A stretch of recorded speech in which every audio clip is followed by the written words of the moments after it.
Bem-vinda, bem-vindo, bem-vinde a mais um Fórum Sindical, um programa da revista Fórum em parceria com os sindicatos petroleiros norte-fluminenses. Esse tema é espinhoso, né? A gente vai falar de bolsa, a gente vai falar de sistema tributário, nós vamos conversar um pouquinho sobre uma reforma que é necessária, né? Faz mais de 30 anos que no Brasil não se faz reforma tributária. Nosso sistema tributário ele é profundamente complexo, mas também muito injusto. Então, o que vem nessa reforma tributária, as expectativas em relação a ela e como é que a gente pode avançar, né? Porque essa que foi aprovada na Câmara ainda não é a reforma tributária que a gente pode ver, né, em termos de sistema tributário em outros países. Eu vou chamar meu companheiro de bancada, que já chegou, Guilherme Almeida.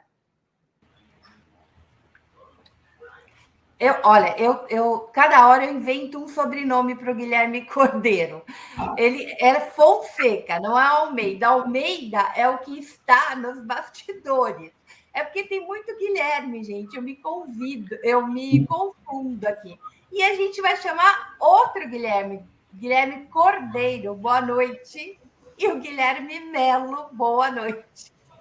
Boa São noite. 3 Guilhermes para eu ficar doida, sabe, Guilherme? Nos bastidores tem outro Guilherme. Então, assim. Tem que chamar só pelos sobrenomes aqui, porque senão todo mundo vai responder ao mesmo tempo. Exato, eu vou falar Melo, Cordeiro. Então, bora começar, que a gente é um tema espinhoso, né? Um tema que a gente é um pouco, para mim, o sistema tributário brasileiro é parecido com o juridiquês, né? A classe trabalhadora não tem acesso, ela só sabe que ela tem que pagar coisas, mas ela não sabe nem onde que ela paga, né? No Brasil, a gente tem um imposto regressivo, onde a maioria da população, enfim, a maioria da arrecadação vem da taxação do consumo. Guilherme, eu queria que você começasse. Primeiro, deixa eu apresentar o Guilherme, né, gente? Porque a gente chega com tantos Guilhermes. O Melo, ele é cientista social e economista, ele é doutor em ciência econômica pela Unicamp e também é professor associado. E hoje ele é o secretário de Política Econômica do Ministério da Fazenda. Então, por isso que a gente chamou o Guilherme Melo para a gente bater esse papo sobre reforma tributária. O Guilherme Cordeiro, vocês já estão mais do que careca de saber, é nosso companheiro lá do Sindipetro NF. Guilherme, eu queria começar contigo para você fazer uma síntese para a gente dos pontos positivos dessa reforma. Na verdade, eu quero saber o que muda no quanto e no como, né? Nesse sistema tributário, que é o sistema tributário. Eu vejo, e a gente já viu vários debates, de muita gente celebrando. Eu assisti a aprovação na Câmara, foi muito impressionante, né? Uma votação expressiva, muita gente emocionada de estar votando uma reforma que está rodando aí há mais de 30 anos. Mas a classe trabalhadora, você vai saber disso, tem senões. Então, eu queria, primeiro, que você falasse um pouco o que vem, né, com a aprovação dessa reforma, o que muda no sistema tributário brasileiro de forma mais positiva, né? Faça uma síntese aí para nós. Perfeito, Maria. Olha, como você disse, essa reforma, em particular a reforma sobre o consumo, é algo que está em debate no Brasil há 30 anos, pelo menos, tá? Vocês sabem que a nossa estrutura tributária aqui no Brasil, é uma herança da ditadura militar, né? A última grande reforma tributária que o Brasil fez foi no chamado PAEG. Foi aquele primeiro período da ditadura militar, entre 64 e 67. Tá? Foi lá que foi feita a última grande reforma tributária no Brasil. E se montou um sistema tributário que tinha duas características. Por um lado, ele era, para a época, razoavelmente moderno, mas ele era muito concentrador de renda, tá? E ele aumentou muito o peso dos tributos sobre o consumo, coisa que só piorou depois, porque depois do PAEG, né, o PAEG ele levou a carga tributária brasileira de algo em torno de 17% do PIB para algo em torno de 24%. Ele aumenta em 6, 7% do PIB a tributação no Brasil. Isso é muito engraçado, porque os responsáveis por fazer o PAEG, a reforma tributária daquela época, eram dois grandes economistas liberais, né? O Roberto Campos, principalmente, mais famoso, foi o responsável por fazer essa reforma tributária que aumentou a carga tributária. E a gente teve um segundo momento de grande aumento da carga tributária na história brasileira, que, curiosamente, novamente foi comandado por dois economistas liberais. No governo, principalmente no final do primeiro governo Fernando Henrique, no começo do segundo governo, a carga tributária chega a algo em torno de 33%, 34% do PIB, um aumento de mais 6%, 7% da carga tributária em relação ao PIB. Tá? E esses aumentos, eles estão muito concentrados em impostos sobre o consumo. E imposto sobre o consumo a gente sabe como é que é. Paga mais quem consome a maior parte da renda. Porque tem gente que tem uma renda alta e não consome toda a renda. Ele consome metade da renda e a outra metade ele poupa. O tributo, a maior parte dos tributos são sobre o consumo. Então, só metade da renda dele é muito tributada. A outra metade que ele poupa é menos tributada. Já o trabalhador que ganha menos de 2, 3 salários mínimos, geralmente ele consome toda a sua renda. Toda a sua renda é para pagar conta de luz, conta de água, telefone, comida, aluguel, é tudo consumo, tudo consumido, ele não poupa quase nada. E como a tributação sobre o consumo é muito alta no Brasil, ele paga proporcionalmente à sua renda mais imposto do que o rico, que poupa a maior parte da sua renda. Então, esse é um primeiro fator. Só que, para piorar, né, a tributação sobre o consumo no Brasil, ela é muito confusa. Ela é muito complexa. Eu diria que é a mais complexa do mundo. Eu não conheço nenhum sistema tributário. Eu dou aula de economia do setor público que seja mais complexo, confuso que o brasileiro. Tá? Ele tributa, por exemplo, aqui no Brasil, a gente acaba tributando investimento, a gente acaba tributando exportação, certo? Ou seja, são atividades que no mundo afora, o sistema tributário isenta, que é para incentivar que o país invista e exporte. Aqui no Brasil não é assim. Ele gera uma guerra fiscal enorme, onde os estados correm para dar benefício para as empresas se instalarem lá, o que gera uma má alocação de recursos, porque às vezes o melhor estado para aquela empresa é um estado do Nordeste. Só que aí um estado do Sul oferece um benefício, a empresa, em vez de se instalar no Nordeste, que é onde naturalmente ela se daria melhor, ela vai para o Sul. E aí ela tem um custo de logística enorme, de ter que mandar os produtos para o Nordeste depois. Ou seja, você gera ineficiência, você gera sonegação, você gera cumulatividade, que é a cobrança de imposto sobre imposto. E no final das contas, quem paga essa conta é o trabalhador. Então, quando você propõe uma reforma primeiro sobre o consumo, é para falar o seguinte: vamos acabar com esse manicômio tributário, que é a tributação sobre o consumo no Brasil.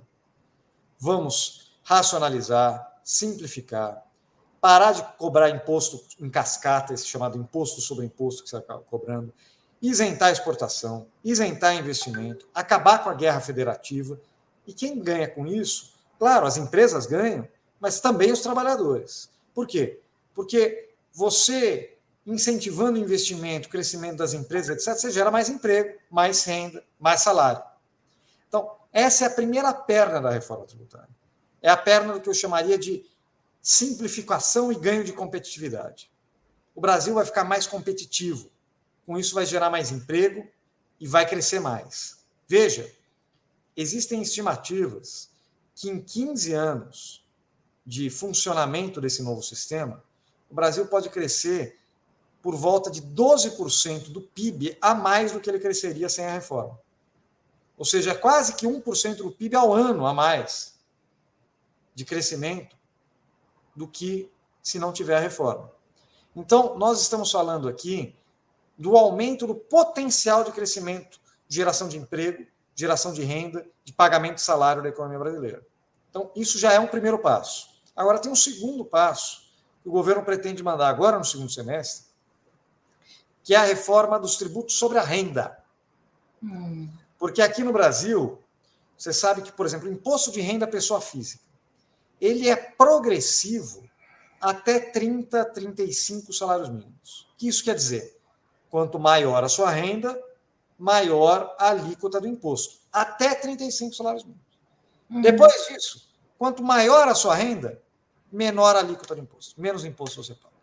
Ou seja, às vezes um cara que ganha 150 salários mínimos ao mês paga menos imposto do que um cara que ganha 5 salários mínimos, 10 salários mínimos. Isso, obviamente, é uma aberração. Né? É uma aberração. Então, a reforma da tributação sobre o consumo, ela tem como objetivo aumentar a competitividade, aumentar a eficiência e aumentar o crescimento da economia. A reforma da tributação sobre a renda tem a ver com distribuir renda. Quem tem menos, paga menos. Quem tem mais, paga mais, porque tem condições de pagar mais. Certo? Isso é assim no mundo inteiro. Veja, a gente não está inventando a roda, não. A gente está simplesmente copiando o que é feito no resto do mundo e que não é feito aqui no Brasil. Então, a gente tem as duas pernas. Simplificação e eficiência e distribuição. E mesmo na tributação sobre o consumo, a gente colocou no desenho a possibilidade do chamado cashback, que é o seguinte, para as pessoas mais pobres, a gente devolver para ela, por exemplo, as pessoas que estão no CadÚnico, por exemplo, a gente devolver para ela o imposto que ela pagou. Entendeu? E no início não precisa necessariamente ser nem com comprovação de compra, não. Simplesmente você estima o quanto ela gasta em consumo, quanto ela tem direito e você dá isso no benefício social. Ou seja, é uma possibilidade. Guilherme, só um pouquinho, já deixo você continuar. E neste caso ainda tem a taxação, zerou a taxação na cesta básica. Essa é uma das coisas. É uma das questões. Vai ter uma taxação diferenciada da cesta básica. Veja, mas eu diria que mais relevante do que a isenção da cesta básica é o cashback. Por quê? Eu sou professor universitário, certo? Agora estou aqui no Ministério da Fazenda, mas tenho uma renda que me coloca num patamar elevado de renda aqui no Brasil, que tem uma renda média muito baixa. Eu também compro arroz, eu também compro feijão, eu também compro carne, legumes, e eu sou beneficiado por essa isenção, certo? Então, essa isenção vale para todo mundo. Inclusive, na prática, eu vou acabar até gastando mais da minha renda, não proporcionalmente, mas em valores absolutos do que o pobre, porque o pobre tem uma limitação no quanto ele pode gastar com comida. Eu posso gastar mais, entende? Agora, quando eu dou o cashback, eu estou dando para o pobre. Eu, professor universitário, não vou receber cashback. Agora, o cara que está no Bolsa Família, que está no CadÚnico, que ganha até X mil reais, esse vai receber a devolução de todo o imposto que ele pagou. Não só da cesta básica, de tudo. Então, o cashback eu acho que é até mais relevante, uma estratégia, já funciona, viu? O Rio Grande do Sul está fazendo e está dando muito certo. Então, é uma experiência que outros países do mundo fazem, o Brasil pode passar a fazer. Ou seja, eu estou falando que mesmo na tributação sobre o consumo, a gente está inserindo temas que melhoram a distribuição de renda. A tributação sobre o consumo, via de regra, ela não é feita para melhorar a distribuição de renda. O que é feito, o tipo de tributo que é voltado para melhorar a distribuição de renda é a tributação sobre a renda e sobre o patrimônio. Sim. E veja, a gente incluiu aqui também, na PEC que foi aprovada, a tributação de PVA de jatinhos, lanchas, etc., que também tem a ver com progressividade, que quem tem jatinho e lancha é rico e hoje não paga imposto, né? E também a possibilidade de você cobrar progressivamente a tributação sobre herança. Hoje a tributação sobre herança no Brasil é baixa, mas mais do que baixa, ela é uma alíquota única. Então, se você tem uma baita uma herança gigantesca, uma herança pequenininha, você paga a mesma alíquota. É injusto, né? Tem que ser maior para quem tem uma herança maior e menor para quem tem uma herança menor. E é assim no mundo inteiro. Então, a gente está inserindo temas de progressividade já nessa reforma que a gente aprovou.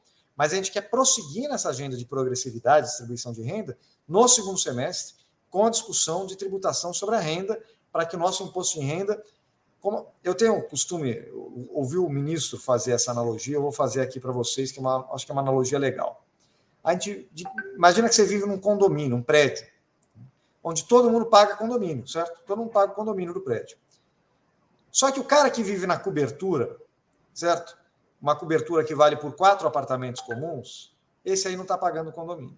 Bom, se o cara na cobertura não paga condomínio, isso quer dizer que todo mundo que vive naquele prédio vai ter que pagar mais.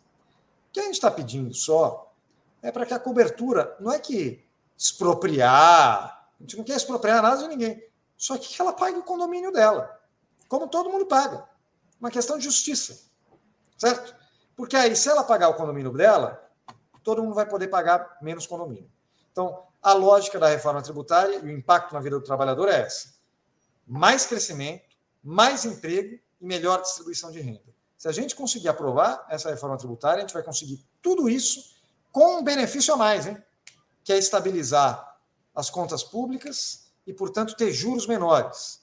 Né? Se a gente conseguir recuperar um resultado fiscal, isso ajuda a reduzir os juros e aí todo mundo vai pagar menos juros. Então é isso. Se a gente conseguir aprovar e fazer com quem hoje não paga, passar a pagar o que é justo, não é expropriação, não é o que é justo, né? Todo mundo vai se dar melhor, o sistema tributário vai ser muito mais racional, muito mais simples, o país vai crescer mais com juros mais baixos, e é esse o benefício que vai ter para o trabalhador e para toda a sociedade brasileira. Não é só o trabalhador, até o empresário vai se beneficiar muito com essas reformas.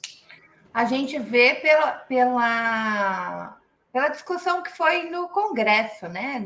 Com raríssimas exceções, até bolsonarista votou a favor, teve 20 votos, e isso deixa a gente um pouco de cabelo em pé. Eu queria, inclusive, que o Gui colocasse 2 lâminas que passou no Jornal da Fora, eu pedi para o Gui reproduzir, saiu hoje, né, a pesquisa da Genial Quest. Qual tema deve ser prioridade do governo? Isso é uma pesquisa feita no plenário, né, com os parlamentares. Olha lá onde é que está a reforma tributária. Está em segundo lugar. Né? Gozado, que foi um comentário que o pessoal falou, se fala muito hoje em reforma administrativa, ela nem aparece. Para a gente olhar o que está na cabeça desses parlamentares. Até me surpreendeu o PL da fake news ter algum interesse, porque achei que estava já para debaixo do tapete. Mas, assim, tá muito claro aí que este Congresso está interessado, né, na reforma tributária, no orçamento, ou seja, na sua secretaria, Guilherme. A sua secretaria é o foco deste Congresso que está voltando. Eu vou deixar o Gui fazer a pergunta, o Cordeiro fazer a pergunta para o Melo, e aí eu volto, porque tem outros pontos que eu queria discutir contigo. Boa noite, Xará. Hoje, né, o pessoal da técnica, tem o Guilherme na técnica, tem o companheiro Guilherme Melo. Maria, boa noite a todos que estão nos assistindo, nos prestigiando. Então, esse tema da reforma tributária, eu acho ele, talvez, na minha visão, o tema mais importante que o governo Lula tem de abordar com relação à questão do diálogo com a sociedade, né? A gente vive num país extremamente desigual. Eu vejo que, por exemplo, o sistema capitalista... Você falou, Guilherme, assim, e eu fiquei pensando, né, com relação à questão das últimas reformas tributárias e o Brasil atual ser um produto na questão tributária dos governos militares.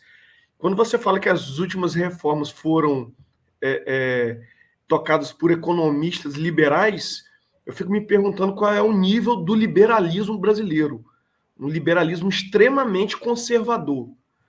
Então, gostaria de saber de você, né, uma relação que, para mim, é muito interessante. Eu acho que ela tem muito a ver com aquilo que está no cerne da desigualdade brasileira, que é a relação da reforma tributária e com a dívida pública brasileira. Por quê? O que eu visualizo?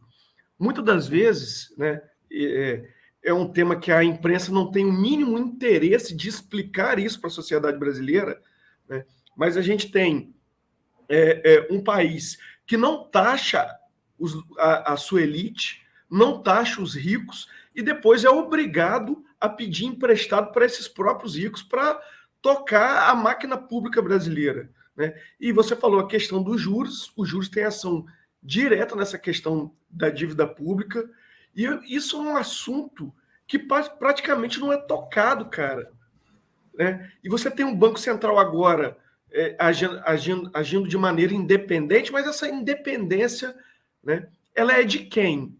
É do povo brasileiro, entende? E o Banco Central é um agente fundamental na gestão dessa dívida pública.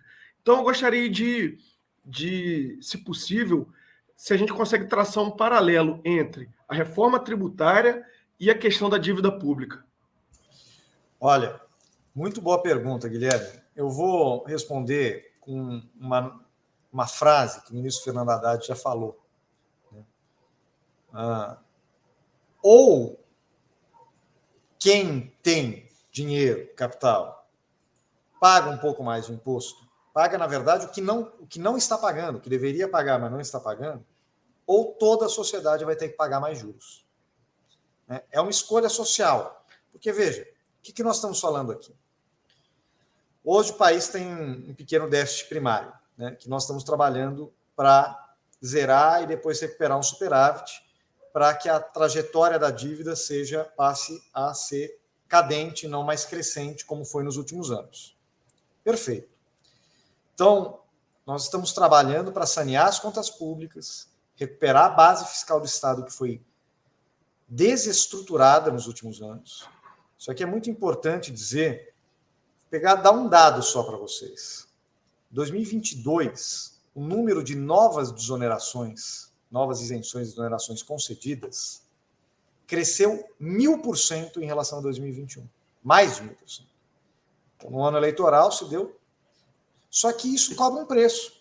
O Guilherme, e isso sem nenhuma contrapartida, porque se faz exoneração, desonera, e você tem o fechamento da Ford, você teve um monte de... Não há compromisso, né? Se joga o trabalhador na rua, ficou um tempão sem pagar imposto e não tem compromisso com o desenvolvimento. Esse 2022 foi um ano muito claramente atípico, porque, olha, além das desonerações, você fez, por exemplo, o consignado do Bolsa Família, que compromete a renda das famílias de baixa renda por um tempão, que é a renda que ele usa para comer, e mais do que isso, foi todo liberado praticamente no último mês, quase todo liberado no último mês da eleição.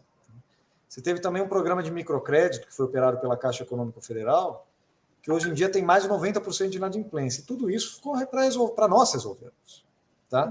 Só para vocês terem ideia, a projeção da lei orçamentária desse ano era de uma queda de mais de 1,5% do PIB na receita. Gente, só cai 1,5% do PIB a receita quando você está em profunda recessão, crise. A gente não está em nada disso. Está caindo por quê? Porque a gente está herdando esses buracos que foram sendo abertos na estrutura tributária. O que a gente está fazendo? Fechando os buracos. Então, eu sempre falo assim, o monstro é feio, né? Mas além de feio, está esburacado. Então, a gente vai primeiro tapar os buracos, deixar ele inteiro, para depois reformá-lo. A gente está fazendo essas duas coisas ao mesmo tempo, certo? A gente está fechando os buracos que foram abertos e também está reformando o sistema tributário nessa direção que eu falei. Mas veja que importante. Se nós conseguirmos recuperar a base fiscal, e ninguém está falando em aumento de carga tributária, é recuperar o que a gente perdeu, recompor o que foi perdido. E a gente não está querendo recompor o que for perdido no lombo do mais pobre, não. É recompor o que foi perdido, fazendo com que os muito ricos, os super ricos, paguem o que eles deveriam pagar, que no mundo inteiro eles pagam, certo?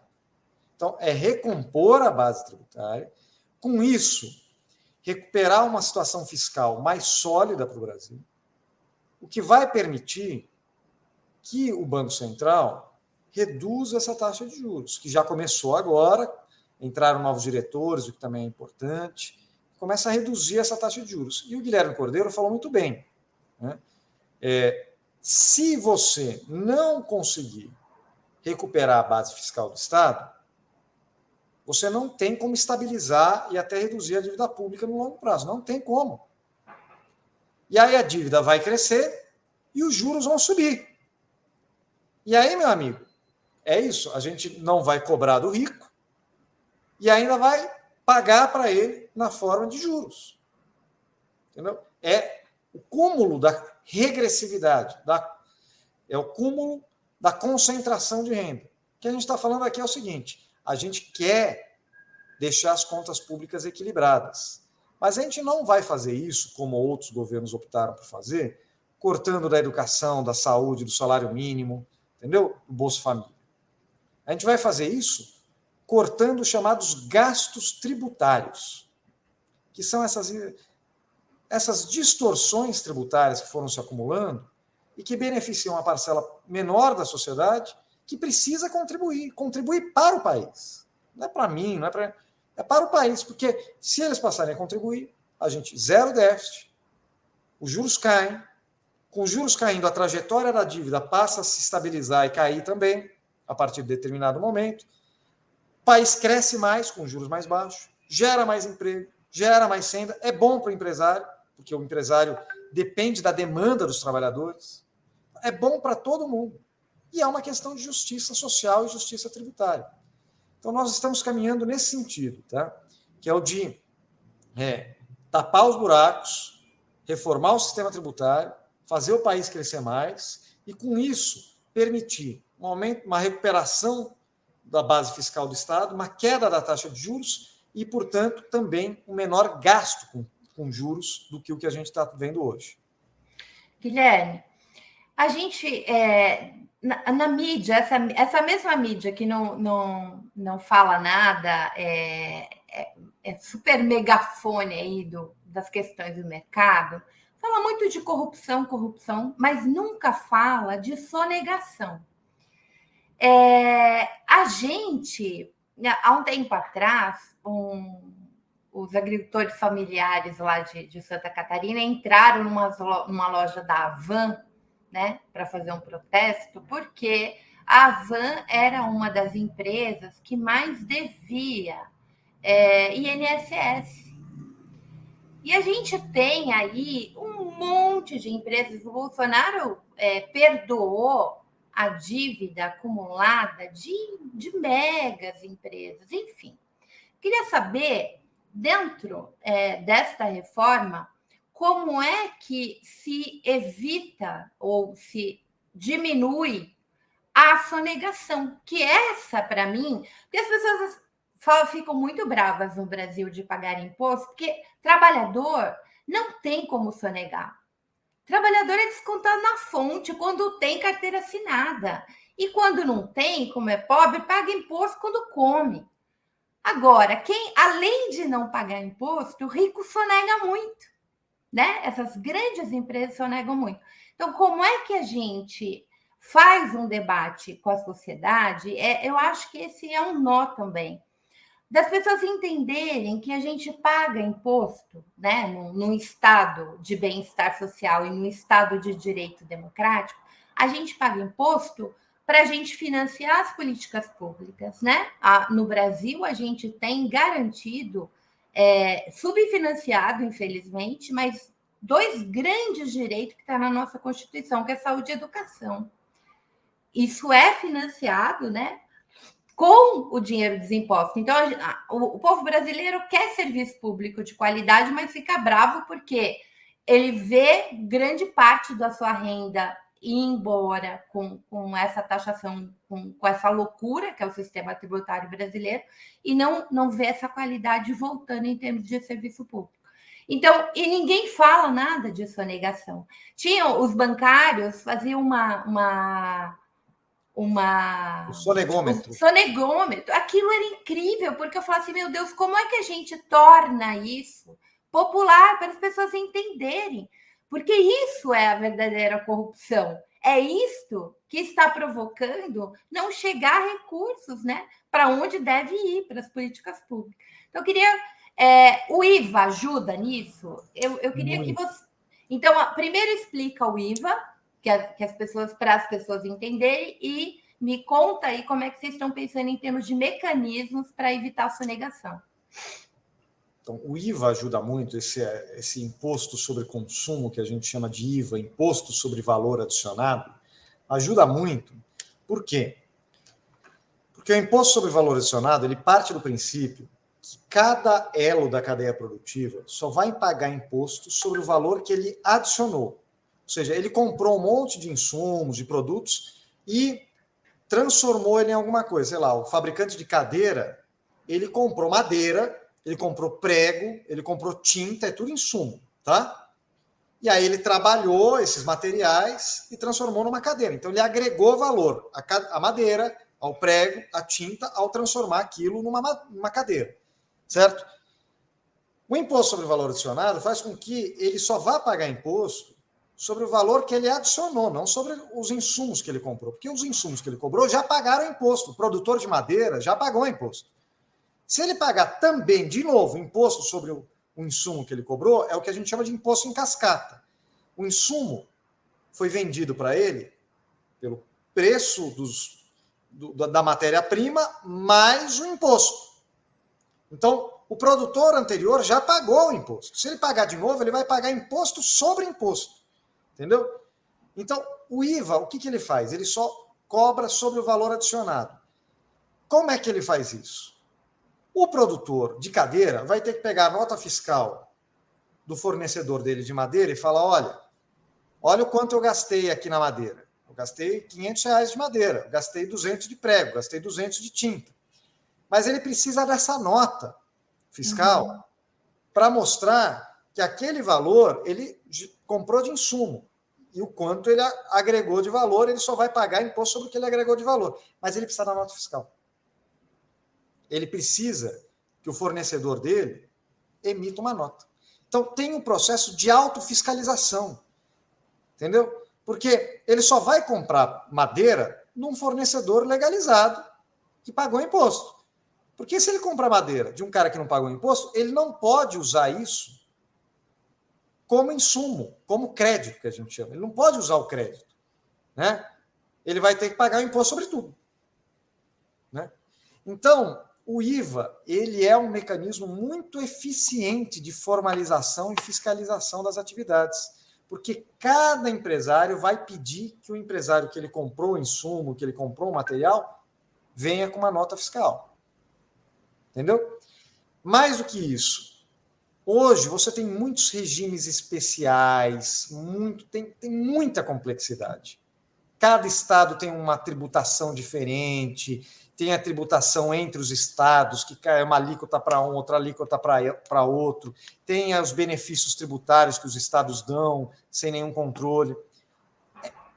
Nesse mundo complexo da legislação tributária, os empresários maiores, mais ricos, fazem o quê? Contratam advogados tributaristas para fazer o chamado planejamento tributário, que não é propriamente sonegação. Tá?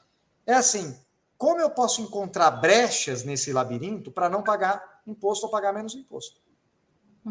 Como é muito complexo, muito confuso, tem um monte de brecha. E aí você vai ver, no final, o sujeito paga muito pouco imposto. Né? O pequeno, como não tem dinheiro para contratar esse advogado, ele paga tudo. Agora, o grande paga menos. É a inversão completa, vocês entendem? É a inversão completa. Então, tanto o IVA quanto a reforma no imposto de renda tem um potencial de reduzir a sonegação no Brasil. Simplificar e reduzir a sonegação. Vou te dar um exemplo na renda de uma coisa que a gente acabou de aprovar, muita gente nem falou disso, nem sabe o que é, chamada preço de transferência. É uma coisa que se relaciona com o comércio internacional. Por quê? Vou te dar um exemplo curioso. Vocês sabem quem é o maior importador de soja do Brasil?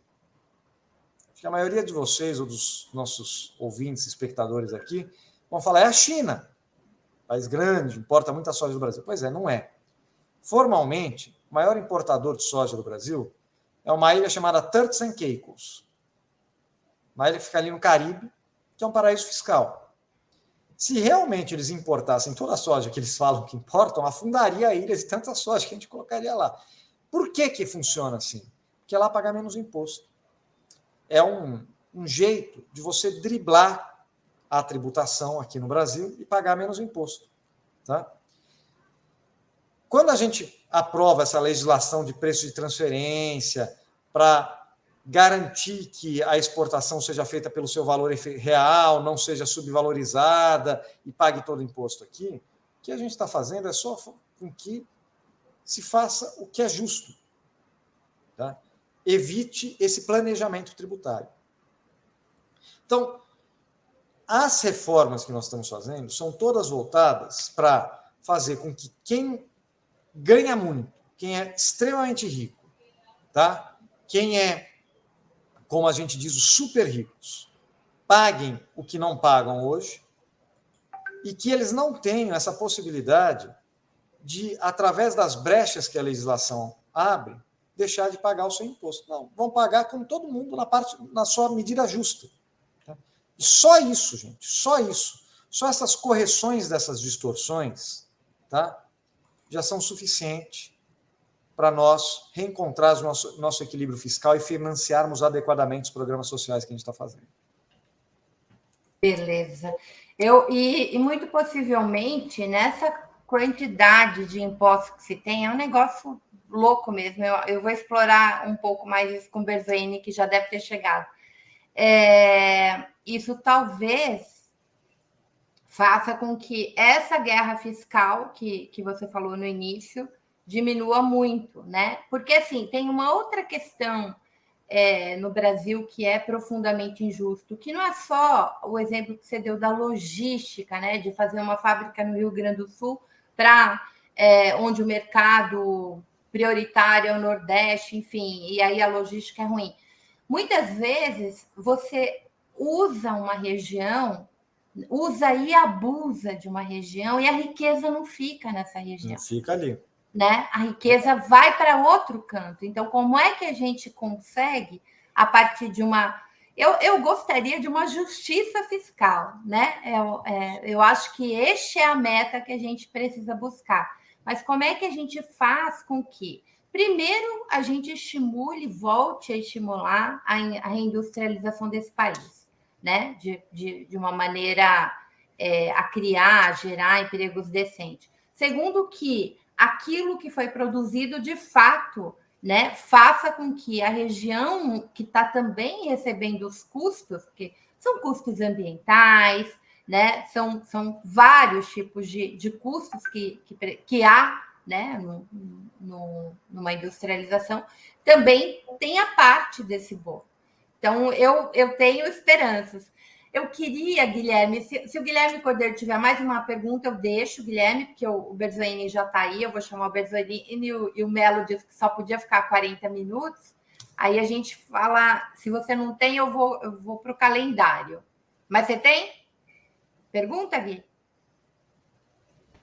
Não, Maria, pode tocar aí, fica à vontade. Guilherme, eu queria falar do calendário da votação, né? O Congresso voltou neste mês de agosto. Qual é a expectativa do governo para a votação? Porque vai para o Senado agora. Se não tiver nenhuma mudança, a gente já pode considerar aprovado. Mas se tiver, volta para a Câmara, né? Olha, nós achamos que é possível que já nos próximos 2 meses o Senado finalize 2 meses, estou falando setembro, outubro, o Senado finaliza a sua análise e faça a votação. Provavelmente haverá alguma diferença em relação ao texto da Câmara, isso volta para a Câmara e aí a Câmara ela só vota, tá? Se mantém o texto do Senado ou se volta para o texto que a Câmara aprovou. Original. Essa é a votação. Tá? Então, nós achamos que até aí, novembro, final, nós teremos todo esse outubro, novembro, todo esse processo finalizado. Seria muito importante para o Brasil iniciar o ano que vem com essa reforma aprovada, assim como com um avanço e até a aprovação de medidas de tributação sobre a renda, que a gente já vai, em paralelo, começar a discutir. Agora, só para finalizar aqui, Maria, que eu acho muito importante que você falou, de fato, a gente tem que ter uma preocupação regional muito importante. Né? Não à toa que, junto com a reforma tributária, do consumo, a gente está planejando criar um fundo de desenvolvimento regional, que é para os estados mais pobres, que hoje usam a guerra fiscal para atrair empresas. Tudo bem, você não vai poder mais usar a guerra fiscal para atrair empresa, mas você vai ter um recurso para financiar investimento em infraestrutura, em construção de capacidade, etc., para atrair essas empresas. Que é uma coisa, inclusive, mais sustentável do que você dar uma desoneração, que a desoneração pode uma hora acabar e a empresa vai embora. A infraestrutura fica. É um legado para o Estado. E, em segundo lugar, lembrar uma coisa muito importante. O imposto sobre o consumo é pago pelo consumidor. O que isso quer dizer? O ICMS, o IVA que vai entrar, não é que ele é pago pelo empresário. O empresário ele recolhe aquele imposto, mas ele embute no preço do produto. Sim. Então, na prática, ele não paga. Tá? Ele só recolhe o que ele já colocou no preço do produto. Quem vai pagar é o consumidor final. Como é o sistema atual? O sistema atual é o seguinte: sou de São Paulo. São Paulo é um grande estado produtor. Ele produz, certo? Aí ele vende para Bahia, Ceará, para algum país, para algum outro estado. Ele vende para esse outro estado, e esse outro estado, o consumidor lá da Bahia, do Ceará, compra o produto. Quem é que paga todo o imposto sobre o consumo? É ele, o consumidor lá, o cidadão lá do Ceará, lá da Bahia. Só que a maior parte da receita tributária hoje fica com São Paulo. Sim. E não lá onde o cara pagou o imposto efetivamente. No novo modelo do IVA, é o que a gente chama, que a gente vai para o princípio do destino. Ou seja, onde é consumido é para onde vai esse imposto. Então, se o produto for consumido em São Paulo, e São Paulo é um grande consumidor também de produtos de outros estados, então o consumidor de São Paulo, o cidadão de São Paulo, comprou o produto em São Paulo, foi ele que pagou o imposto, não foi? Então é ali em São Paulo que vai ficar o imposto. Agora, se foi produzido em São Paulo e vendido na Bahia, é o cidadão baiano que pagou o imposto lá. Então é lá que vai ficar o imposto. Fica muito mais justo do ponto de vista federativo e a gente contribui para que uma maior equidade do ponto de vista dos estados da federação. Muito bem. Guilherme, eu queria te agradecer bastante, desejar boa sorte aí, porque nós precisamos, né? Vocês pegaram uma bucha de canhão absurda, o Brasil completamente quebrado, né? E ter que, terra arrasada mesmo, e ter que construir política dessa maneira não é simples. Então, a gente também te deseja boa sorte aí nesse desafio. Muito obrigado, prazer estar aqui com vocês, com todos os espectadores. Eu sempre brinco com os meus amigos que falam assim, boa sorte. Eu falo, pois desejo, porque se eu não tiver boa sorte, é difícil outras pessoas terem, porque aqui a economia brasileira é a base, né, de todas as outras políticas. Eu tenho certeza que a gente está fazendo um trabalho muito sério, o ministro aqui está muito comprometido, certo? E já estamos colhendo os primeiros resultados. Um crescimento maior que previsto, uma inflação mais baixa, uma estabilidade macroeconômica. Eu tenho certeza que, conforme a gente for avançando nessa agenda, com o apoio do Congresso, do Judiciário, que tem compreendido a agenda que a gente tem colocado, nós vamos conseguir melhorar ainda mais a situação econômica do Brasil e abrir as condições para um desenvolvimento sustentável, ambientalmente, socialmente, que é tudo o que todos nós queremos, tá? Obrigado, Maria. Foi um prazer falar com vocês aqui. Obrigado, Gui. A gente chama outras vezes para dar continuidade a essa conversa. Até mais. Prazer. Tchau, tchau. Tchau. Berzoini, venha cá. Finalmente! Boa noite, prazer estar com você, com o Guilherme. Assisti boa parte da fala do Belo, né? E, portanto, posso já também colocar minhas observações. Eu ia começar exatamente por aí. Faça suas observações, Berzoini, da fala do Melo. Eu acho a fala muito correta, muito pedagógica, mas, ao mesmo tempo, eu quero politizar um pouco a questão, porque eu acho que o governo, que tem razões para ser cauteloso com as palavras, está numa fase em que ele está tomando cuidado para não melindrar o parlamento.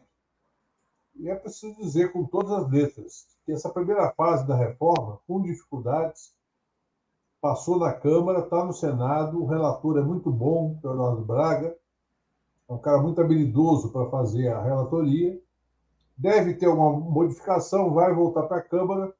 Eu creio que até o final do ano passa. Qual é o problema que nós estamos vivendo? Aí que entra a política. A segunda fase da reforma não terá apoio da direita. E quando eu falo da direita, não é a direita bolsonarista, não. Estou falando da direita empresarial. Sim. E até de setores do centro empresarial. Eu falei isso sexta-feira, numa reunião com advogados em São Paulo, e no sábado, na Conferência Nacional dos Bancários. Como você sabe, eu fui presidente do sindicato, fui convidado a falar sobre o tema, e falei o seguinte: preparem a campanha. Se não tiver uma campanha de mobilização, não é campanha só de cartaz, de banner nas redes sociais, é campanha de mobilização. E para essa campanha não adianta slogans. É preciso preparar a vanguarda das categorias da esquerda brasileira para entender o que está em jogo. E essa vanguarda se dispor a ir às ruas, fazer campanha de rua como se fosse uma campanha eleitoral, como se fosse a reta final de 2022.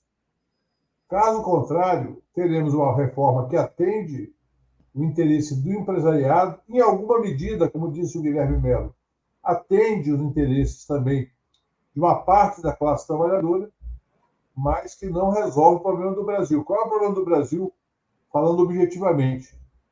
O Brasil tem o pior sistema tributário do mundo, e aí eu concordo com o Guilherme, mas a parte pior dele, a parte mais cruel, é a tributação sobre a renda e propriedade, que foi desenhada para servir aos senhores de engenho, para servir aos grandes rentistas do país. E, portanto, se nós subestimarmos o que está em jogo, a primeira etapa é uma certa conciliação nacional. A segunda etapa é a luta de classes. Sim. Você fez o resumo do que a gente não teve tempo, né, com o Guilherme, que ele só tinha 40 minutos, mas por isso que você está aqui. Ele não pode falar coisas que eu posso falar. Ele não pode falar, é verdade, é verdade.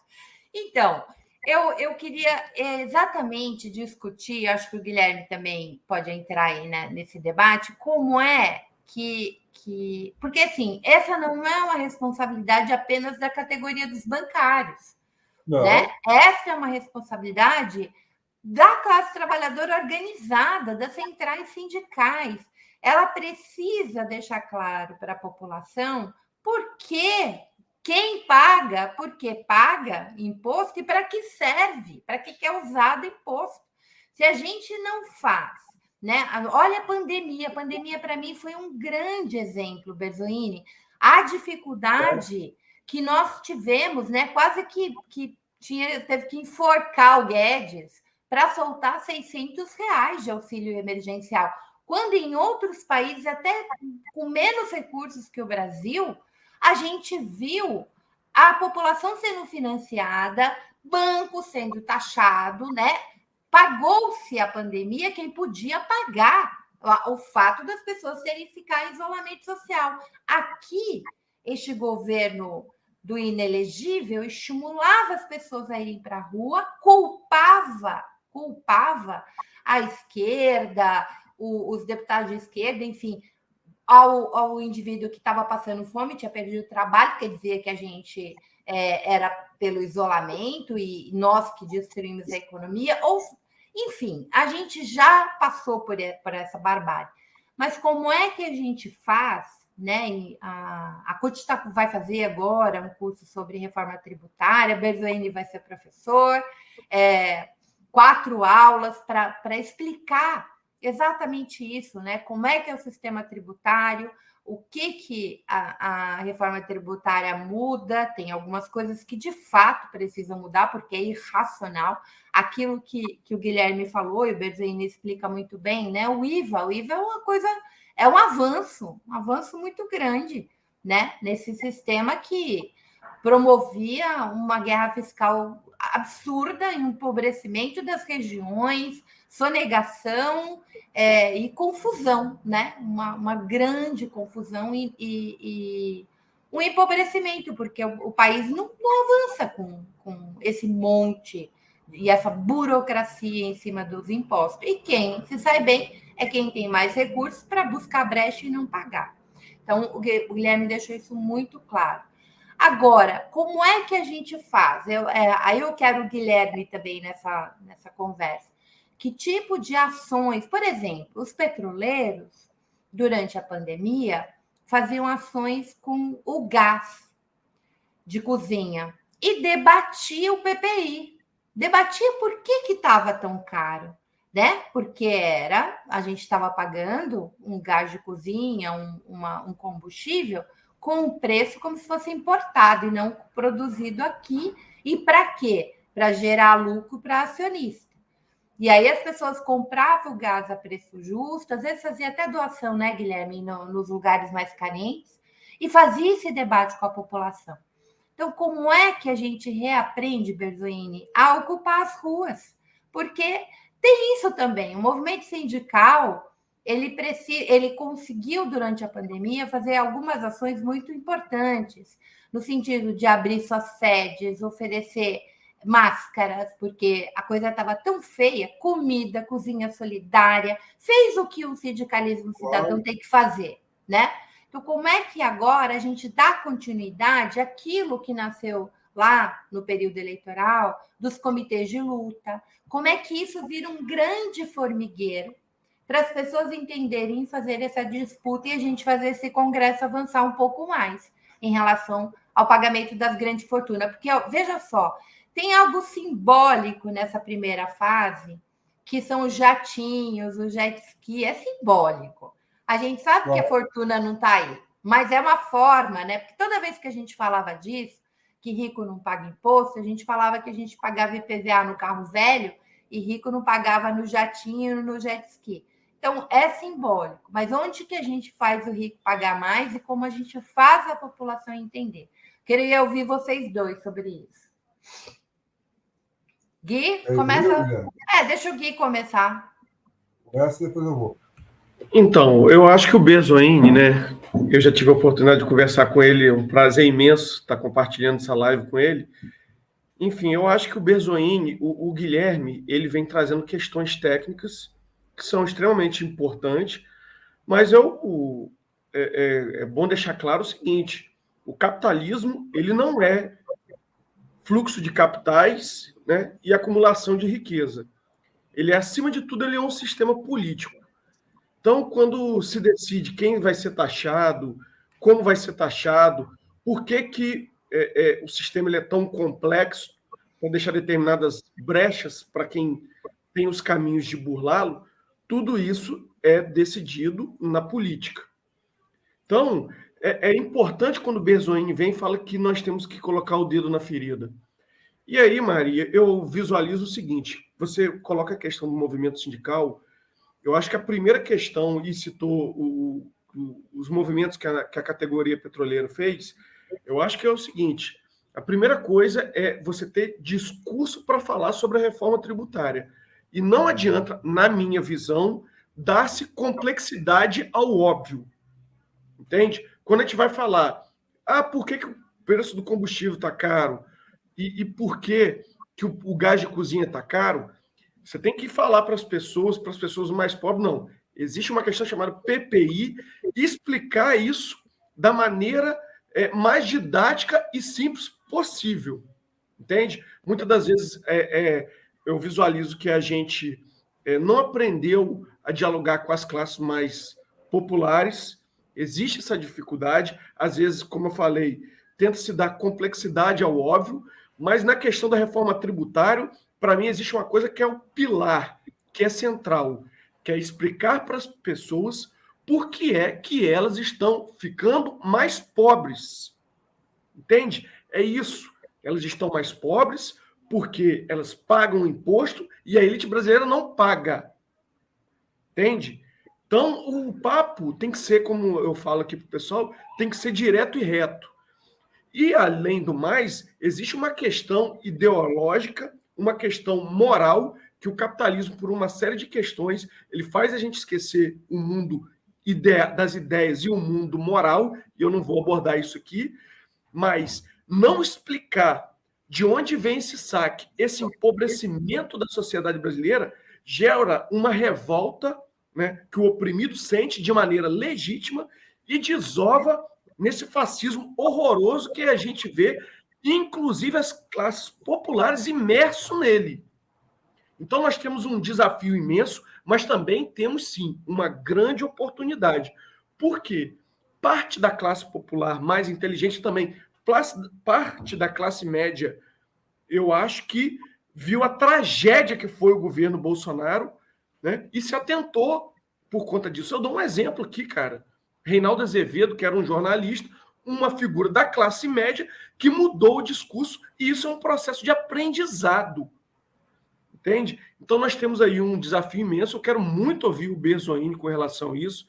Berzoini é um dos grandes quadros da esquerda brasileira, né? Mas eu acho que esse está o desafio para o movimento sindical, para as classes populares, né? Como é que a gente vai mobilizar as classes populares? Agora, a gente está, teoricamente, com o Estado em disputa. Nós ganhamos o governo, não ganhamos o Estado. E eu acho que esse é o ponto central da gente fazer um debate, talvez, uma oportunidade única na história do país.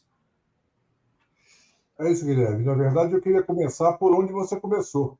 Você começou falando do capitalismo. E eu tenho usado uma expressão nos debates, que esse debate é até pré-capitalista, porque nós estamos, na verdade, discutindo como que o Brasil se alinha aos países capitalistas.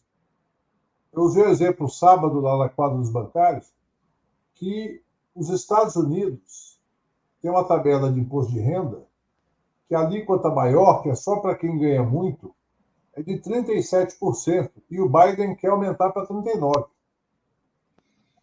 E quando se fala nessa alíquota, muita gente da classe média fica apavorada, achando que é ela que vai pagar. O petroleiro, o bancário, o professor acham, não, nós é que vamos pagar. Não, não vão pagar. Nos Estados Unidos, só para dar um dado, essa alíquota maior é para quem ganha mais de $500 mil por ano. Ou seja, mais de 2 bilhões de reais por ano. 2 bilhões de reais por ano significa que a pessoa ganha próximo de 160 mil reais por mês.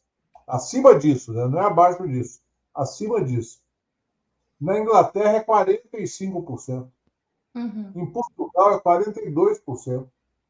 Não vou nem falar da Escandinávia, porque lá é 57%, 58%, com outro nível de articulação entre a sociedade e o Estado.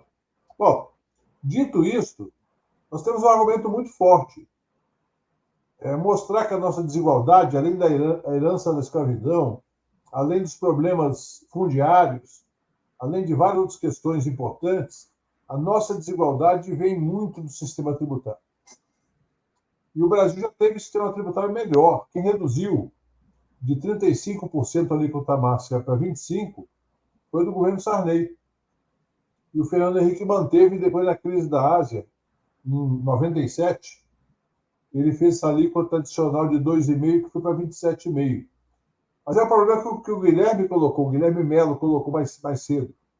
Essa alíquota máxima começa muito embaixo. Sim. Você tem que aumentar a isenção, esticar as faixas, e aí colocar uma alíquota de 35%, de 42%, se for o caso, para os grandes. Quem são os grandes? Aí você vai entrar jogador de futebol, artistas, executivos de grandes empresas, e nós temos que, para convencer a população a entrar nessa campanha, dizer que vai ter isenção de imposto de renda pelo menos até 5 mil. Eu gostaria de fazer a isenção até 8 mil. Sim. Mas vamos fazer até 5 no primeiro momento e depois observar a arrecadação. Bom, eu estou dizendo isso por quê? Porque nós sabemos que essa disputa no Congresso não é só votar contra que o pessoal faz lá. Quem acompanha o Congresso há tanto tempo, fui deputado há 16 anos, mas muito antes de ser deputado eu já acompanhava, ia a Brasília pressionar. Às vezes o pessoal não vota contra. Eles simplesmente engavetam um projeto. Essa PEC que está sendo aprovada não foi o governo Lula que mandou, uma iniciativa do próprio Congresso, assinada pelo Baleia Rossi. É um texto que foi elaborado por muita gente, o Bernardo Api teve um papel importante nisso, mas é algo que já vinha tramitando. Agora o governo vai mandar. Se eu conheço bem o Arthur Lira e os seus apoiadores, eles vão querer fazer desse projeto um cavalo de batalha, para que o governo fique na mão deles. Uhum. A única chance da gente não ficar na mão é exatamente o quê? Fazer a pedagogia popular, que é ir para a feira, ir para a porta da refinaria, para o prédio da Petrobras, para os prédios dos bancos, para as fábricas, para as escolas, e tem que ter paciência, porque no começo o pessoal não entende. É um tema muito complexo. Embora na síntese dele ele seja simples. Porque é simplesmente dizer o seguinte, tributo existe, a história do tributo da humanidade, para financiar o governo, ou seja, sua máquina governamental, e as políticas públicas que o governo tem que fazer. Nós tivemos uma grande vitória no Brasil, desde que o Suplicy começou a falar da renda mínima, e passando por várias prefeituras e governos estaduais, e depois no governo Lula, que a sociedade compreendeu de que o Estado pode combater a fome diretamente passando dinheiro para os que precisam. A fome não apenas de comida, outras fomes também. Isso é uma vitória da esquerda brasileira, que às vezes a gente não dá a devida dimensão. Hoje você tem um programa com R$600, mais 150 por filho até 6 anos, mais outros critérios para ampliar a renda. Portanto, você pode dizer, não, em tese, ninguém vai passar necessidade básica. Mas para ter políticas mais afirmativas, mais realistas e efetivas, é preciso mais dinheiro. E aí tem que tributar na renda, tem que pagar imposto de renda sobre dividendo, acabar com a distribuição de juros sobre capital próprio, que é uma excrescência brasileira aqui. Pouca gente entende o que é, mas eu posso resumir em 1 minuto. Menos de 3% das empresas maiores, que são as que declaram pelo lucro real, elas podem distribuir 50% do seu lucro como se fosse juros, pagando menos imposto por isso. Ou seja, sai da tributação da empresa, do IRPJ, e cai no IRPF com uma alíquota de 15% apenas, enquanto da empresa pagaria até 34%. E tem que tributar as heranças. Eu nem falo mais sobre grandes fortunas, embora esteja previsto na Constituição, que eu acho que talvez seja mais difícil de aprovar. Eu falo sobre tributar a herança como é tributado nos Estados Unidos, como é tributado na Europa, até 40%, até 50% em alguns países. Portanto, é uma questão política. Nós vamos ter que organizar igual campanha salarial. E para os locais de trabalho, para as ruas, dizer para a população, olha, existe uma saída para reduzir a desigualdade e financiar a política pública. É tributar os ricos.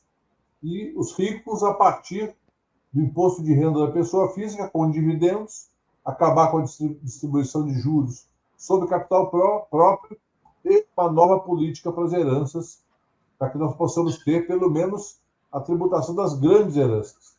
As famílias que, quando morre o patriarca ou a matriarca, distribuem centenas de milhões de reais até bilhões de reais. E esclarecer, em primeiro lugar, Berzoni, quem é rico. Porque eu acho que esse é um dos grandes desafios, né? O neoliberalismo, ele vence dominando, e a gente, infelizmente, teve parte, eu me lembro que o Postman sempre criticava isso, né? De falar da nova classe C, da nova classe média, que isso ele sempre criticou, e eu concordava com ele, porque a classe média brasileira se acha rica. Ela não consegue compreender que ela não vive de renda. que ela não vive de dividendos, né? Que ela, se ela parar de trabalhar e agora pejotizada. Essa é uma outra discussão que eu queria colocar aqui, Berzoini.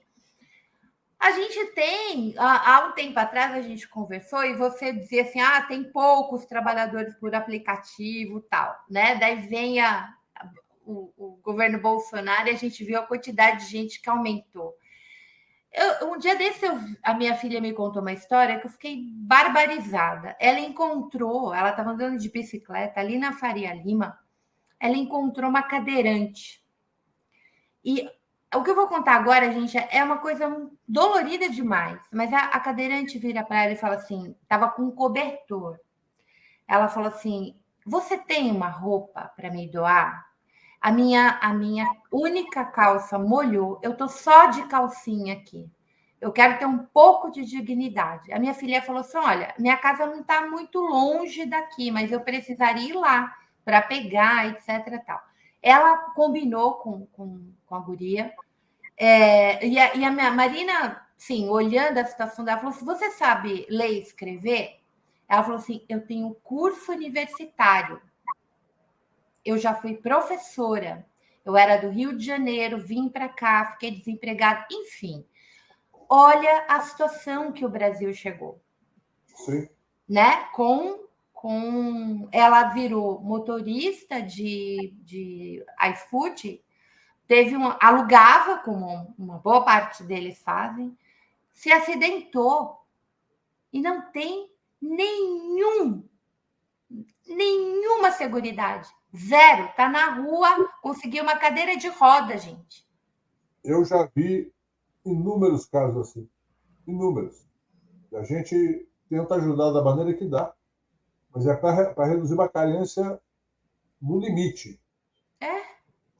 A seguridade que eles precisam ter, e muitos deles, inclusive, não reconhecem isso, que seria ter o registro do INSS e que esses aplicativos recolhessem a cada serviço um percentual daquele valor para financiar a seguridade. Que é fácil, porque é tudo digital, é muito fácil.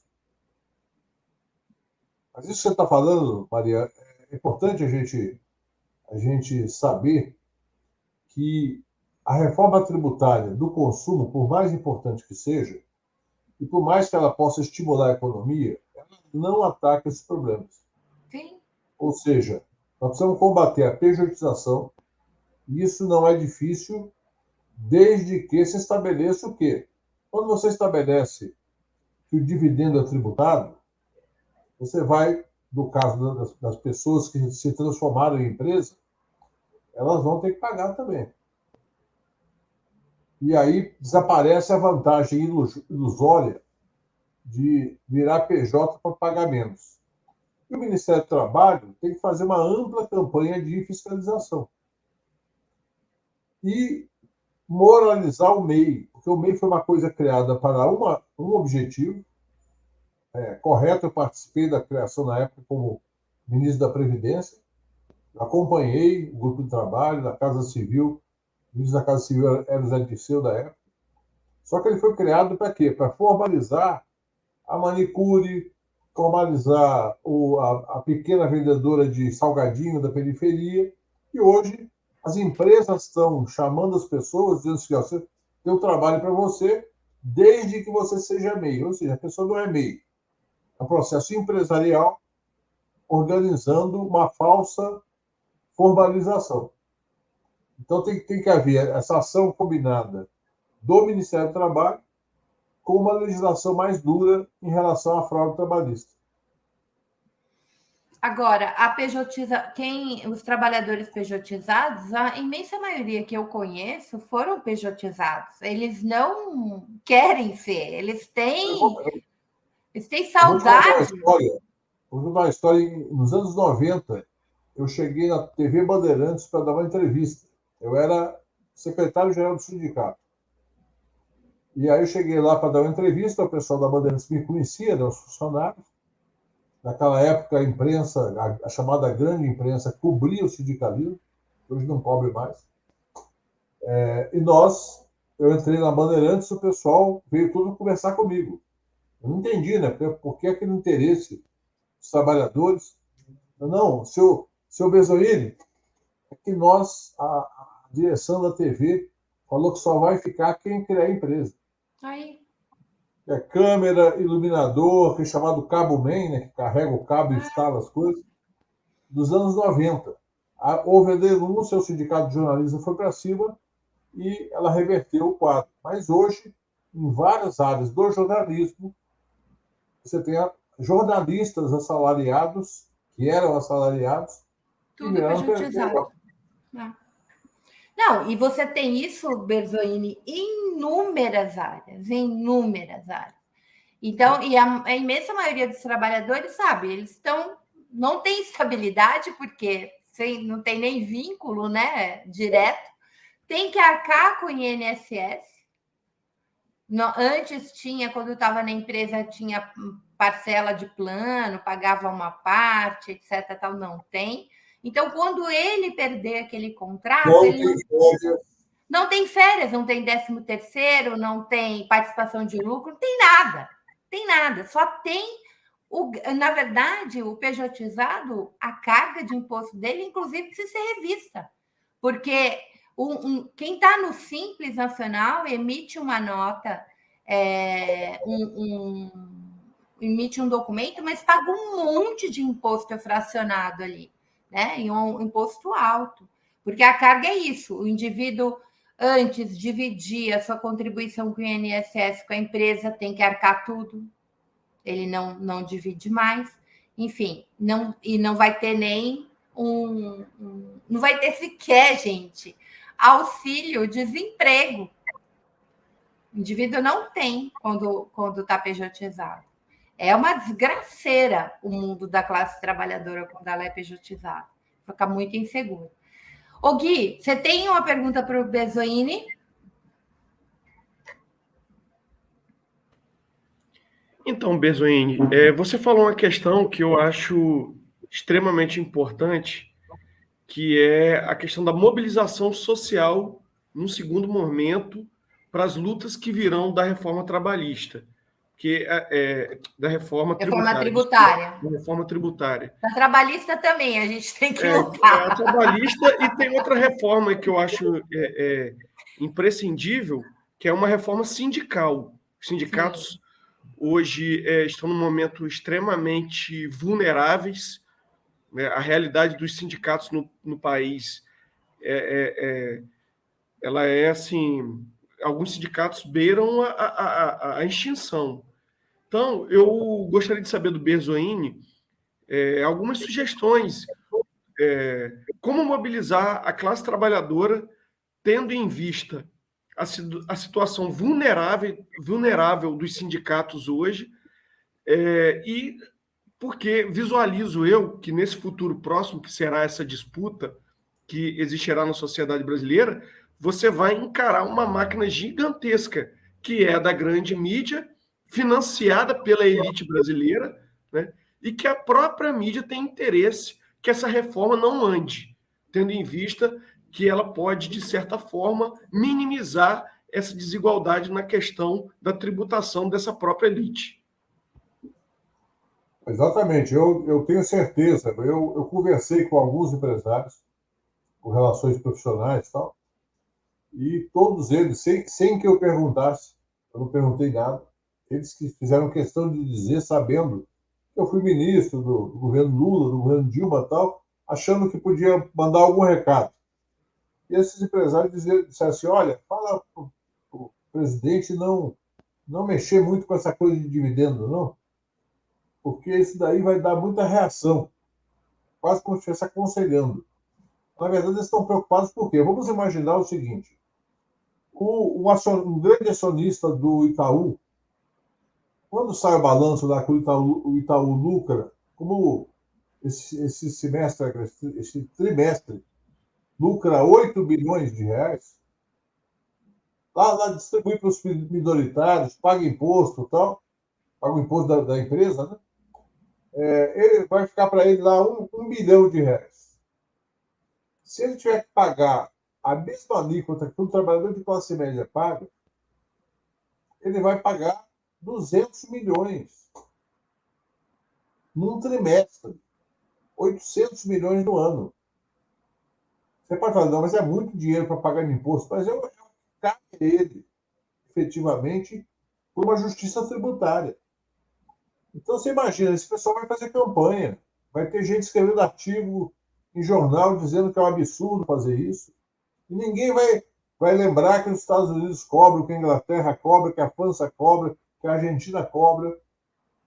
Então, é óbvio que nós temos que fazer um planejamento. Eu acho que esse é o papel das centrais sindicais, mas quero dizer que a CUT e a Intersindical têm um papel destacado nisso.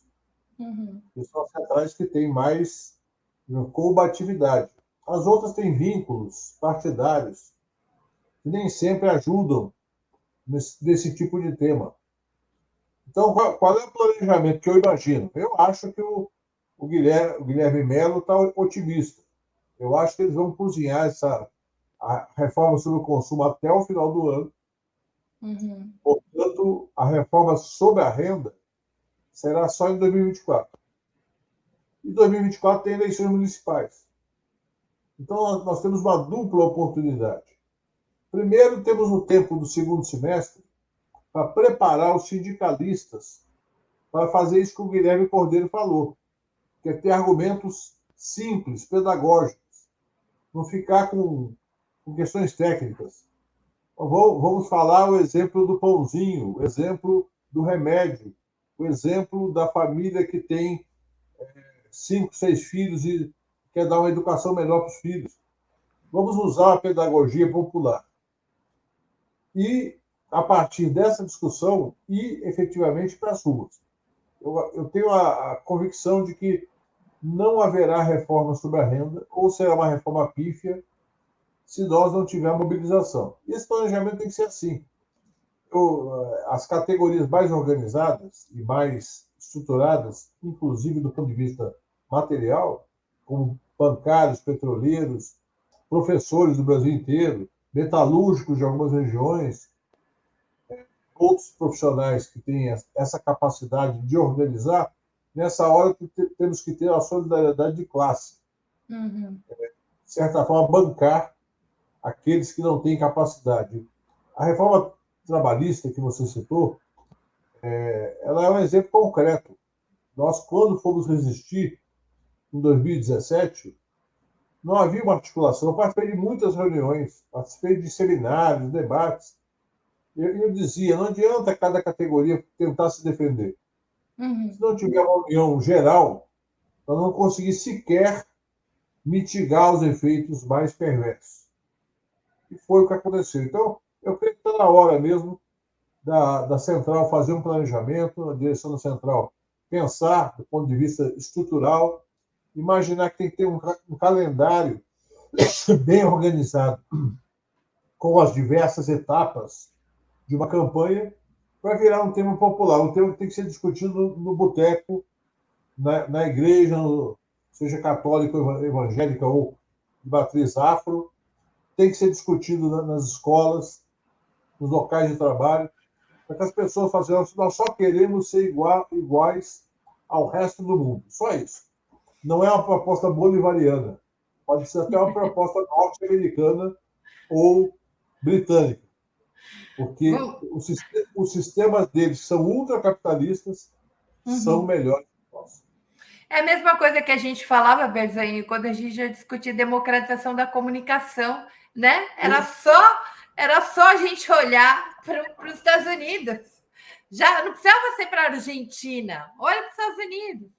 Mas eu acho, Berzaini, que a gente tem um exemplo de uma campanha que deu muito certo, depois que a gente levou a lapada da reforma trabalhista, da deforma trabalhista, nós conseguimos adiar a reforma da Previdência. E como é que a gente adiou? Exatamente como você está falando. Fazendo formigueiro. Eu me lembro que em São Paulo, noite e dia, eu estava saindo, pegando o metrô para ir trabalhar ou voltando no ônibus, tinha sindicalista que armava banquinha né, perto dos pontos de ônibus, de metrô, etc., entrava no ônibus, explicava o que ia acontecer, dava panfletinho, e isso era diariamente, e não era só sindicatos da base da CUT, a gente tinha, inclusive, a Força Sindical entrou nessa. Foi muito articulado e a gente derrotou o Temer, ele não conseguiu. Claro que depois a direita super fortalecida com Bolsonaro, aí passou, né, o trator em cima de nós. Mas eu acho que você tem razão. E eu me lembro que os sindicatos fizeram o que a gente chama de formigueiro, né? O que é o formigueiro? São essas formações minúsculas e rápidas, né? Muito mais como propaganda e agitação, para você ir mobilizando e fazendo as pessoas conversarem a respeito.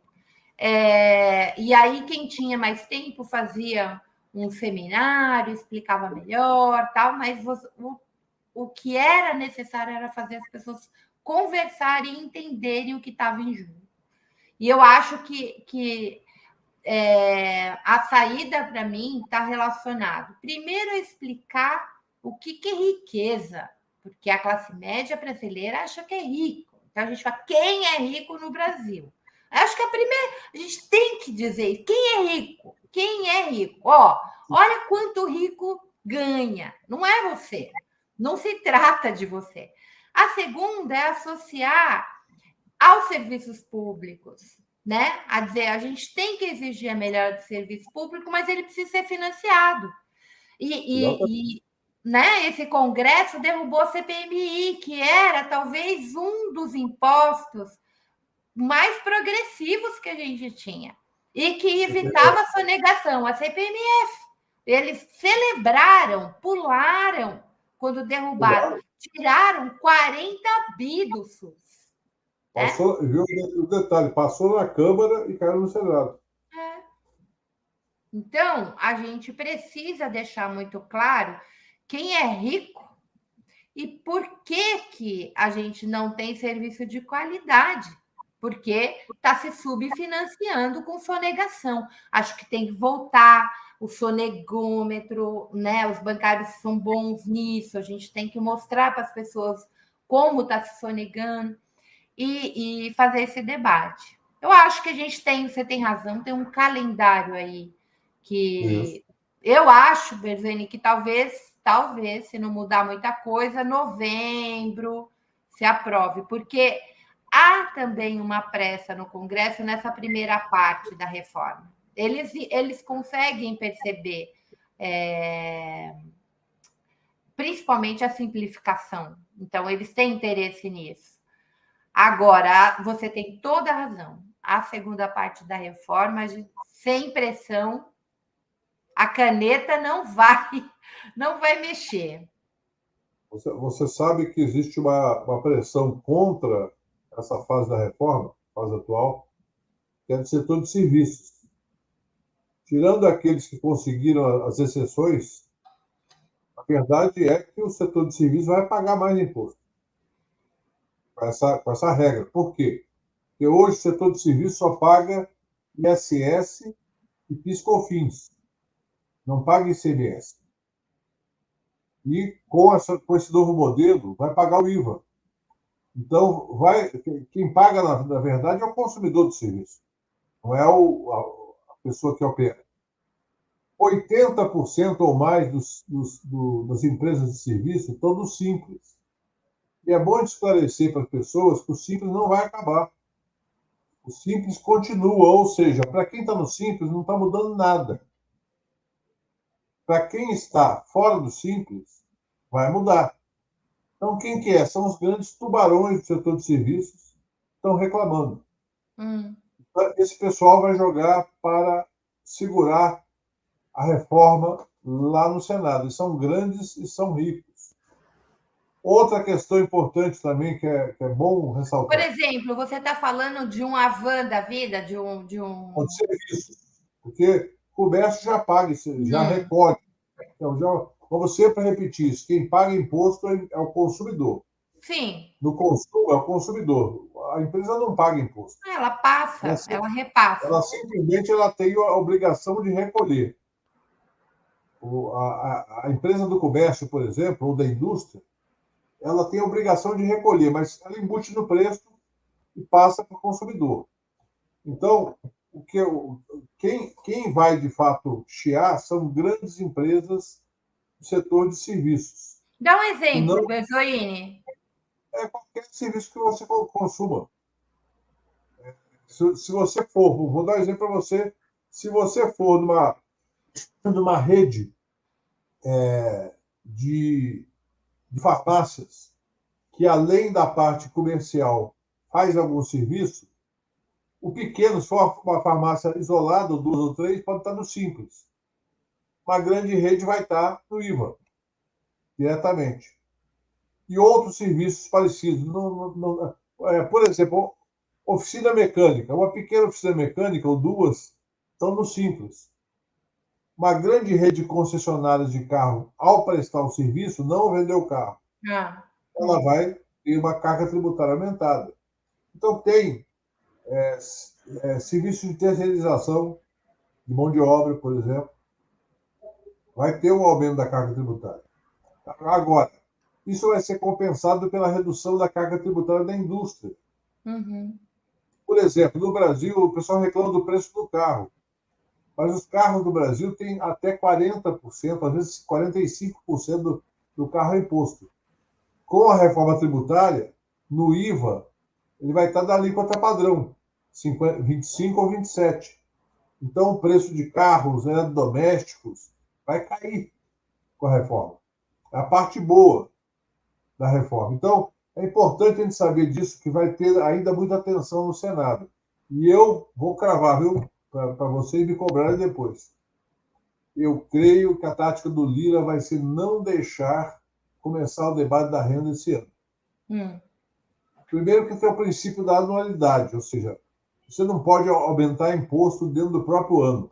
Uhum. E o imposto de renda da pessoa física, você pode abaixar, abaixar pode, para as faixas mais baixas ou isenção. Mas você vai ter que aumentar para quem ganha mais. E concordando com você, quem ganha mais não é a classe média. Sim. É o artista que faz um show e ganha 300 mil reais. E o GPJ. Por isso a importância de tributar o dividendo, para ele saber se não adianta escapar sendo PJ. Esse pessoal também recebe dividendo. Eles fazem um show de 300 mil reais, 500 mil reais, 1 milhão de reais, e distribuem para si própria como dividendo, porque tem uma empresa, normalmente é uma empresa familiar, mas que não está no Simples, porque fatura muito, e essa empresa distribui dividendo para o artista e, eventualmente, para algum sócio que faça parte da empresa. Uhum. Ok. Gente, nós estamos chegando no final, daqui a pouco vai começar o Brocou. Eu vou ter o prazer, e se o Guilherme quiser fazer o curso também, que a gente vai fazer lá juntamente a CUT, via Secretaria Nacional de Formação, juntamente com a subseção da CUT Nacional do DIEESE, vai acontecer em setembro, Gui. Fique atento, que vai chegar os e-mails para os ramos, enfim. A gente vai ter o prazer de ter o Ricardo Bezoini neste curso. Eu queria, portanto, dar a última palavra aí para o Guilherme, para o Ricardo Bezoini, para fazer suas considerações finais, e a gente passar a bola para Sinara Menezes. Antes disso, Guilherme Almeida, por favor, coloca aí o novo membro na tela. Bem-vindo ao Nelson Costa Pena. Gente, olha, eu não sei o que aconteceu hoje com a audiência nossa. Nelson, muito obrigada. Vocês fugiram. Para onde vocês foram? Porque quando eu entrei aqui, foi uma das audiências mais baixas do Jornal da Fórum. Qual o problema de vocês? Com tanta gente boa, com assuntos importantes e interessantes. Eu estou achando que vocês estão assim, boicotando nós, hein? Espalhem esse vídeo, lembrem-se que esse recorte do Fórum Sindical ele é reprisado no sábado, às 8h30. Então, vocês vão ver como estreia. É muito importante, como o Bezoini disse, que a gente faça esse debate da reforma tributária visando a progressividade, visando taxar quem ganha realmente dinheiro, quem é rico de verdade, né? Porque isso sim vai transformar o Brasil um país um pouco mais igual, né? Eu sei, Virgínia, Veranice, a gente tem um público super fiel aqui, Ricardo e Guilherme. Eles estão aqui de manhã à noite. Eu acho que essa galera está lavando louça e está vendo a gente, está fazendo coisas e está nos acompanhando, porque eles são incríveis, nos ajudam na moderação do chat, é uma beleza. Então, assim, vocês ajudam a gente divulgando o link, curtindo o programa. Não precisa só de grana, não. Na internet é muito importante para aumentar a audiência que se espalhe, né? Que o vídeo ganhe visibilidade. Então, essa é uma das formas de vocês também entrarem nessa campanha tão importante que a gente precisa fazer em prol da aprovação da reforma tributária que queremos. Agora está sendo possível, mas a gente vai brigar, né, para que essa reforma amplie, que essa reforma de fato taxe quem ganha dinheiro de verdade, né, e seja mais justa com o trabalhador e com que é o que consome, que é o que produz a riqueza. Que é você e depois o Berzoini, para a gente se despedir. Boa noite, Maria. Obrigado novamente pela presença, pelo convite. Berzoini é uma figura muito querida aqui do Sindipetro NF, né? O Veredas presta assessoria para a gente. Nós temos um grande amigo em comum, que é o companheiro Efraim, que ajuda demais aqui no Sindipetro NF, passando informações. E não só o Sindipetro NF, mas também a FUP, toda a categoria sobre os trâmites e ajudando a gente a focar e direcionar as nossas energias lá em Brasília. Então, para mim, acima de tudo, é uma honra dividir essa live com o Berzoini e espero revê-lo pessoalmente aí em Brasília ou sempre que a gente tiver a oportunidade. Berzoini, um abração aí e sucesso. Eu só convido o Guilherme para ele vir assistir live com gente que ele gosta. Então, prazer imenso estar com vocês. Guilherme, um grande companheiro. Como eu disse, ele tem hoje uma pequena empresa de assessoria parlamentar e institucional. E estamos fazendo um trabalho interessante lá com algumas entidades sindicais, entre elas os petroleiros do Norte Fluminense e a FUP. E queremos também ressaltar essa relação muito positiva com os sindicalistas em geral, sempre nos chamando para dar opinião e colocar temas importantes. Então, agradecer o convite e falar um último recado. Nós realizamos, durante a pandemia, um filme sobre o sistema financeiro. Se chama O Controle, que é um filme que se baseia no livro homônimo do ex-deputado constituinte Hermes Zanetti, que era do PSB, né, e foi um deputado muito combativo na questão do sistema financeiro. Ele conta toda a pressão que ele recebeu, todas as ameaças, em função da vontade de colocar na Constituição regras claras para o sistema financeiro. E esse filme eu estou conversando com o Rovai para fazer uma exibição na Fórum, num momento mais tranquilo, que a gente possa fazer talvez no final de semana, para fazer um debate sobre isso. Eu costumo dizer, Guilherme e Maria e quem está assistindo, que o Brasil tem dois problemas gravíssimos. Um deles é a questão tributária. O outro é o sistema financeiro, que é o mais inimigo do povo do mundo. Entre os 10 maiores bancos do mundo, 4 são brasileiros, inclusive bancos estatais. O Banco do Brasil divulgou o lucro ontem, uma rentabilidade de 21% sobre o patrimônio líquido. Isso é um escândalo, isso é dinheiro tomado dos clientes, que dá um lucro totalmente desproporcional. Eu não vou esticar agora, mas nós já estamos preparando com o Renato Rovai, com a Fórum, evidentemente, para fazer esse debate e queremos levar também para a TV Brasil. Já conversei com o presidente, o Hélio Doyle, para a gente fazer um debate na TV Brasil. O povo brasileiro precisa discutir o sistema financeiro. Berzoini, quem dirigiu? Luiz Alberto Cassol, cineasta gaúcho, renomado, já ganhou 6 prêmios internacionais. Eu participei, ajudei no roteiro na parte técnica sobre o sistema financeiro, e eu quero divulgar esse filme o máximo que eu puder, porque é muito importante nós fazermos dele um instrumento de formação política sobre o Claro. sistema financeiro. E aí, quando for lançado, a gente faz um fórum sindical com o Carsol, com você, sobre o filme. Já vamos até deixar no horizonte. Está combinado, é só acertar a data.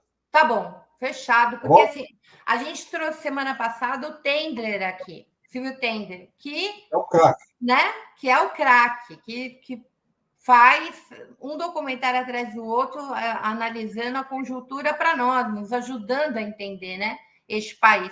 Até chamei Cinema e Soberania, porque eu acho que ele é o cineasta com um projeto nacional soberano para o Brasil. Foi maravilhoso a conversa com ele. E, assim, a gente tem aqui a perspectiva no Fórum Sindical também, né? Eu brinco, o Fórum Sindical também é cultura, porque é um espaço formativo. As pessoas precisam entender, né, diferentes linguagens e que a gente pode falar de política e pode falar da pauta da classe trabalhadora por diferentes meios. O documentário, o cinema é um deles. Que bom, adorei. Maria, gostaria também de fazer um pedido. Será que você conseguiria uma live com o Gessé Souza? Vamos tentar, claro, sim. Claro. Eu tenho a maior admiração por ele. A gente já tentou convidar ele para o nosso congresso, mas a agenda, infelizmente, não permite. Ele tem uma agenda. Oi, Berzoim? Está morando na Alemanha, eu saiba. Sim, ele estava na Alemanha. Mas, Berzoim, desculpa, eu cortei. Você conclui. Não, é isso mesmo. Era isso. Esse recado. Um abraço para todos que acompanharam e para todos também. Muito obrigada.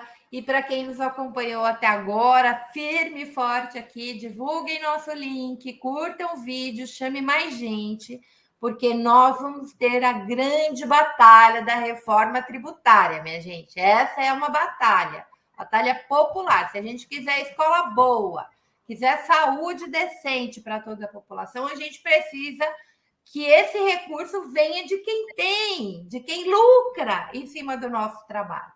Então, a gente precisa fazer rico pagar imposto nesse país. Beijo imenso, Ricardo Berzoini. Beijo imenso, Cordeiro. E obrigado pelo Melo que esteve aqui na primeira parte. Tchau, Guilherme Almeida.